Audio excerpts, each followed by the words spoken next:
4 tips on how I get my GCash accounts fully verified kasama ng magulang ko, pati na rin kapitbahay ko na nagpapatulong sa akin na ma-fully verified ang mga GCash nila. So ano po ba yung 4 tips na always yung ginagawa para ma-verify agad yung GCash, like an hour or a day verified agad? So kung interested ka, keep on watching. Let's go! Tip number 1. Dapat po yung ID na isa-submit ninyo kay GCash is an ID that accepted by GCash. So ito po yung mga IDs na accepted ni GCash para ma-fully verified kayo agad. So kung meron kayo isa sa mga IDs na ito, pwede nyo po siyang gamitin. Just make sure lang po yung ID na gagamitin ninyo is valid pa siya, meaning hindi pa siya expired, wala siyang damage or clear, at lalong-lalo na, hindi po siya scan, Xerox, or photocopy, or even picture sa phone ninyo. Kasi po, hindi po siya accepted ni GCash. Maliban na lang sa national ID na PhilSci. Yes, yung galing mismo kay PSA.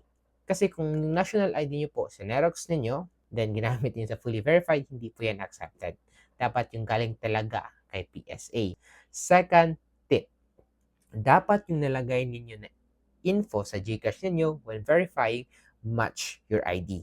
Yes, lahat ng info na dapat ilagay nyo nakamatch. Kasama yung current address. Paano naman po, wala na po kami sa bahay or address kung ano yung nakalagay sa national ID or sa anong ID meron ka. So based on experience po, may mga kapitbahay po ako na iba yung current address na nilagay nila. So kung anong address nalagay nila sa national ID nila. So nangyari po, hindi po sila na-verify. Then when I tried verifying their account, kinopya ko talaga kung ano yung nakalagay sa ID nila, lahat ng info, na fully verified po sila agad. Just follow na lang po kung ano talaga nakalagay sa ID ninyo para hindi na kayo mahirapan sa pag-fully verify ng GCash ninyo. Ngayon po yung second tip. For third tip is, take a photo of your valid ID sa maliwanag na lugar. Avoid po yung may flash-flash ha. Kasi may tendency kasi na pag mag-flash, hindi na clear yung mukha nyo sa ID. Nag-iiba na po. Then dapat po, di ba, may mga picture ng scan sa picture sa face during sa verification ng GCash. Make sure na wala kayong makeup at wala din yung glasses ninyo or susuot sa taas na cap. Dapat bare face lang. And dapat maliwanag din yung place. So, what works for me is that I usually fully verify in the morning kasi maganda yung natural sunlight. Kasi normally, pag nag-verify yung mga kakilala ko sa gabi, may mga iba na hindi sila na fully verify. Maybe because madilim yung lugar nila. Kaya I would recommend talaga morning para yung natural sunlight yung maging background ninyo at maganda yung kuha sa national ID at ma-fully verified kayo agad. Fourth but not the least, ito yung tip na very, very important sa lahat ng tip na nasabi ko.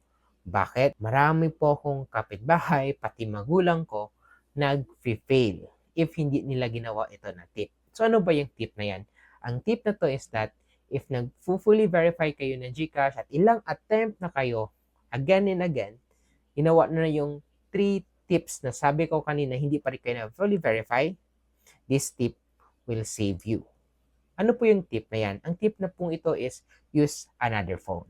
Yes po.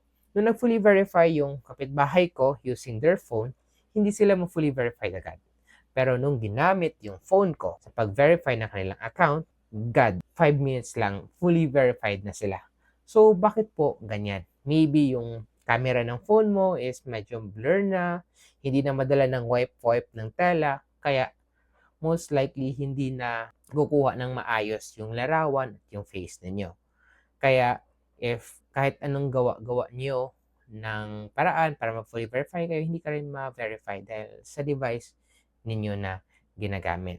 Tanong, di ba po 1 GCash, 1 device?